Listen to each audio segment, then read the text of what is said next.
Sobat muda, setelah pada episode terdahulu kita membahas kewajiban yang ketiga ketika kita memiliki harta, yakni menunaikan zakat, maka kita akan bahas kewajiban yang keempat ketika kita memiliki harta. Apa itu? Simak pembahasan berikut ini.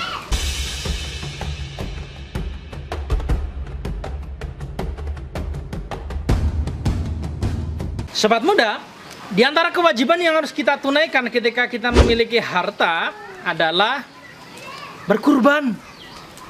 Berkurban itu bagian dari kewajiban yang harus kita tunaikan ketika kita memiliki harta. Sobat muda yang dirahmati Allah, memang dalam urusan kurban ini ada beberapa pendapat.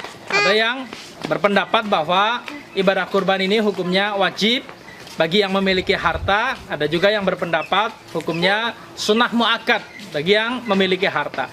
Tetapi baik itu yang berpendapat sunnah muakkad maupun wajib sama-sama mensyaratkan bagi yang memiliki harta.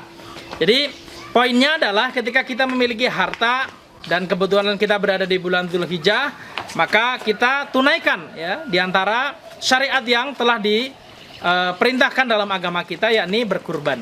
Dan berkurban ini termasuk di antara syariatnya Nabi Ibrahim alaihissalam yang kemudian kita hidupkan dan menjadi bagian dari syariat Islam, yakni berkurban. Bisa dengan domba, kambing, bisa dengan sapi, bisa dengan unta. Sobat muda, ibadah kurban ini waktunya terbatas.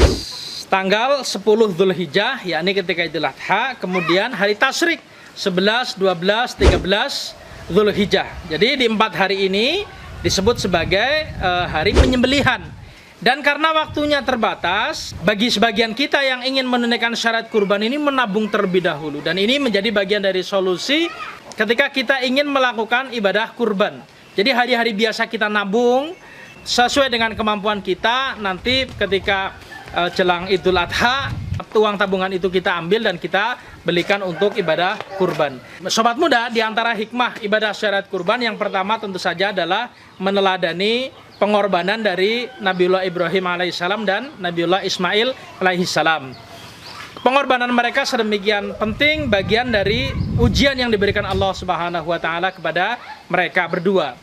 Kemudian yang kedua, melalui ibadah syariat kurban ini kita sedang berupaya untuk menghilangkan sifat-sifat yang tidak baik. Bagian simbolisasi, kita menghilangkan sifat-sifat yang tidak baik, kita sembelih. Simbol yang kita lakukan ketika kita menunaikan syariat kurban. Lalu bagaimana dengan arisan kurban?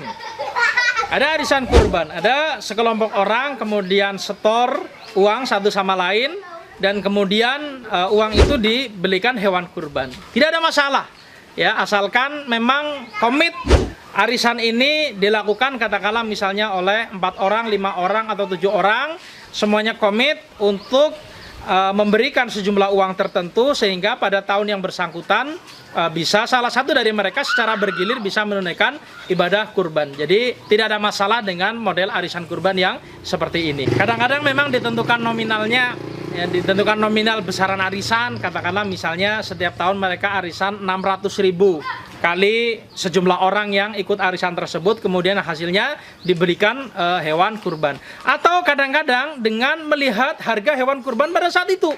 Hewan kurban karena tiap tahun naik, jadi kemudian harga pada saat itu adalah sekian, kemudian dibagi sejumlah orang yang ikut arisan, sehingga tiap tahun boleh jadi nominalnya berbeda. Yang penting bisa dapat hewan kurban. Jadi ini tidak ada masalah, bagian dari solusi-solusi yang coba kita cari agar kita bisa menunaikan ibadah kurban dengan baik.